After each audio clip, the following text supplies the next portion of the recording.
2024 లేదా 25లో డిగ్రీ లేదా బీటెక్ చదివారా? సాఫ్ట్‌వేర్ జాబ్ కోసం ఎదురు చూస్తున్నారా? అయితే కోడ్ జ్ఞాన్ 100 డేస్ కోర్సులో చేరండి, జాబ్ సాధించండి. నమస్తే, వెల్కమ్ టు సుమన్ టీవీ. నేను మీ యాంకర్ సిరి. ప్రస్తుతం మనతో పాటు ఉన్నారు హైకోర్టు అడ్వకేట్ అలగిరి రవీంద్రనాథ్ గారు. విడాకులు తీసుకున్న సందర్భంలో కోర్టు ఆ యొక్క దంపతుల పిల్లలకి ఇంతవరకు మెయింటెనెన్స్ ఇవ్వండి అని ఆదేశం ఇస్తూ ఉంటుంది. అందులో భాగంగానే ఇటు అమ్మాయికైనా అబ్బాయికైనా ఏ ఏజ్ వరకు వాళ్ళ తండ్రి మెయింటెనెన్స్ ఇచ్చే రైట్ ఉంటుందంటారు.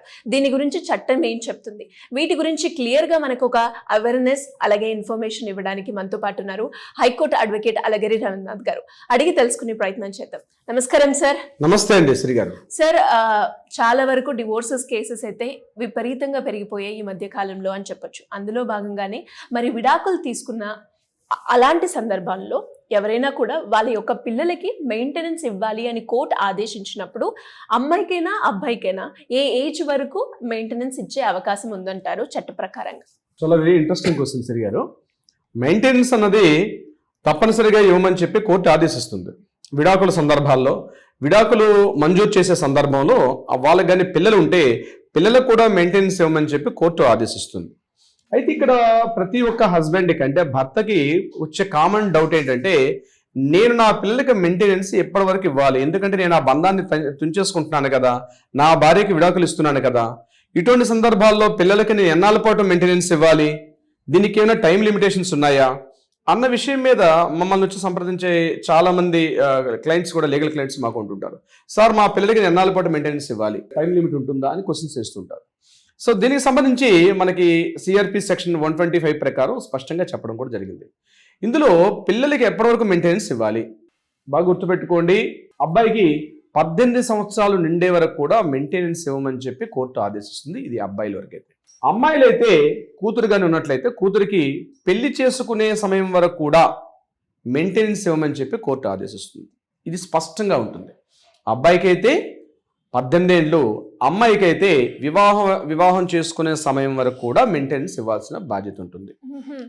ఒకవేళ ఆ పిల్లలు శారీరకంగా కానీ మానసికంగా కానీ అంగవైకల్యాన్ని కానీ ఆటిజం కానీ ఇట్లాంటి ఉన్నట్లయితే వాళ్ళకి జీవితాంతం కూడా మెయింటెనెన్స్ ఇవ్వాల్సిన బాధ్యత ఆ యొక్క తండ్రికి ఉంటుంది. ఇది స్పష్టంగా చెప్పబడి ఉందన్నమాట. సార్, ఇక్కడ అమ్మాయి మరి మ్యారేజ్ చేసుకోకపోతే అన్న డౌట్ వస్తుంది. ఒకవేళ అమ్మాయి మ్యారేజ్ వయసు వచ్చి మ్యారేజ్ చేసుకోకపోయినా ఆమె స్వతఃసిద్ధంగా తన కాళ్ళ మీద తను నిలబడి తన ఉద్యోగం చేసుకునే సందర్భం ఉండేటప్పుడు అప్పుడు ఇక మెయింటెనెన్స్ అనేది ఉండదు. కానీ అబ్బాయికి 18 ఏళ్ళు ఉంటుంది. కానీ కొన్ని ప్రత్యేక సందర్భాలు ఎగ్జామ్షన్స్ కూడా ఉన్నాయి. ఇది నేను చెప్పింది బేసిక్, ఎగ్జామ్షన్స్ కూడా ఉన్నాయి. ఇప్పుడు అబ్బాయి 23-24 సంవత్సరాల వయసులో ఉన్నాడు, కానీ అబ్బాయి మాత్రం హయ్యర్ ఎడ్యుకేషన్స్ పర్పస్ మీద చదువుకుంటున్నాడు. అటువంటి సందర్భాల్లో తప్పనిసరిగా మెయింటెనెన్స్ ఇవ్వాల్సిన పరిస్థితి వస్తుంది. అక్కడ ఈ 18 సంవత్సరాల ఏజ్ ఏదైతే ఉందో మెన్షన్ చేయబడిందో ఇక్కడ ఆ యొక్క ఎగ్జామ్షన్ ఉండే అవకాశం ప్రకారం ఉంటుంది. ఆ అబ్బాయి 24-25 సంవత్సరాల హైయర్ ఎడ్యుకేషన్ చదువుకుంటున్నాడంటే తప్పనిసరిగా ఆ తండ్రి ఆ అబ్బాయికి మెయింటెనెన్స్ ఇవ్వాల్సిన పరిస్థితి ఉంది.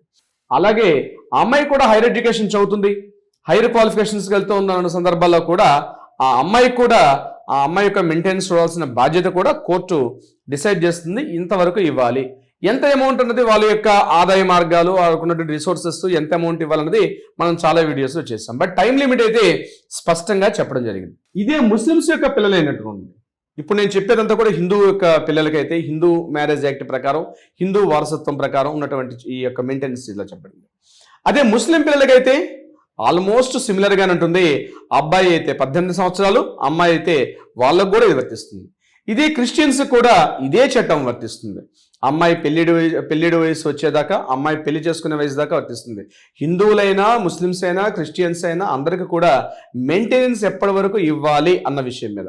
ఉదాహరణకి ఆ పిల్లల వయసు ఒక 9-15 సంవత్సరాల్లో ఆ భార్యాభర్తలకు విడాకులు మంజూరైనప్పుడు ఆ అబ్బాయికి 18 ఏళ్ల వరకు మెయింటైన్ చేయాల్సిన బాధ్యత ఒకవేళ తల్లి దగ్గర ఉంది కాబట్టి నేను ఇవ్వను అని చెప్పే ఇది ఆ హస్బెండ్కి ఉండదు. అదేవిధంగా ఆ అమ్మాయి యొక్క విషయానికి వచ్చినట్టయితే ఆ అమ్మాయికి ఇవ్వాల్సినటువంటి మెయింటెనెన్స్ అంతా కూడా ఇవ్వాల్సి వస్తుంది. ఇక్కడ మెయింటెనెన్స్ అంటే ఎలా ఇస్తారు సార్ అంటే మళ్ళీ దాన్ని 2 పార్ట్స్గా డివిజన్ చేస్తారు. ఇప్పుడు వాళ్ళ స్కూల్ ఎడ్యుకేషన్, వాళ్ళ స్కూల్ ఫీజులు, వాళ్ళ ట్రాన్స్పోర్టేషన్ ఛార్జెస్ ఇవన్నీ కూడా హస్బెండే బేర్ చేయాల్సిన పరిస్థితి వస్తుంది. తన పిల్లలకి సంబంధించినటువంటి స్కూలు, ఎడ్యుకేషన్, ఫీజులు అన్నీ కూడా అతనే డిసైడ్ చేయాల్సి వస్తుంది. అలాగే వాళ్ళ యొక్క మెయింటెనెన్స్ అంటే వాళ్ళ యొక్క జీవనాధారం, వాళ్ళ తిండి తినాలి. అమ్మ దగ్గర ఉంది, ఆ పాప గాని బాబు గాని అమ్మ దగ్గర ఉండేటప్పుడు వారికి కావాల్సినటువంటి ఆహారం ఇవ్వాలి, ఫుడ్ ఇవ్వాలి, వాళ్ళ మెయింటెనెన్స్ ఇవ్వాలంటే కూడా అవన్నీ కూడా చూడాల్సిన పరిస్థితి వస్తుంది. ఒకవేళ ఇవ్వకపోతే ఏమవుతుంది సార్? డెఫినెట్ గా కోర్టు ఏం చేస్తుందంటే శిక్షను కూడా ఇందులో మెన్షన్ చేయడం జరిగింది.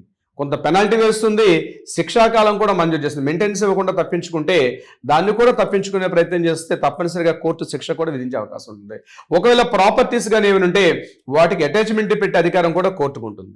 సో పిల్లల యొక్క మెయింటెనెన్స్ అన్నది తప్పనిసరిగా తండ్రి చూసుకోవాల్సిన పరిస్థితి ఉంది. సార్ మా మదర్ అంటే వాళ్ళ మిస్సెస్ అంటే ఇప్పుడు ఎవరైతే వాళ్ళ తల్లి, ఈ పిల్లల యొక్క తల్లి మంచి రిచ్ పర్సన్ గా ఉందండి, ఆమె చాలా లక్షలు సంపాదిస్తుంది, కోట్లు సంపాదిస్తుంది, అటువంటి సందర్భాల్లో నేను మెయింటెనెన్స్ ఇవ్వాల్సిన అవసరం లేదు కదా అని కొంతమందికి డౌట్ వచ్చే అవకాశం ఉంటుంది. ఎలాంటి సందర్భాల్లో ఉన్నా పిల్లల యొక్క బాగోగులు, పిల్లల యొక్క మెయింటెనెన్స్, పిల్లల యొక్క స్కూల్ ఫీజులు, పిల్లలకు కావాల్సినటువంటి వారికి కనీస అవసరాలు ఏవైతే ఉంటాయో అవన్నిటినీ కూడా చూడాల్సిన బాధ్యత తండ్రి మీదనే ఉంటుంది. అది ముస్లిం చట్టాలైనా లేదా హిందూ చట్టాలైనా దేనికైనా మాత్రం అదే విధంగా వర్తిస్తుంటుంది. పిల్లల యొక్క మెయింటెనెన్స్ మాత్రం తండ్రి యొక్క పూర్తి బాధ్యత.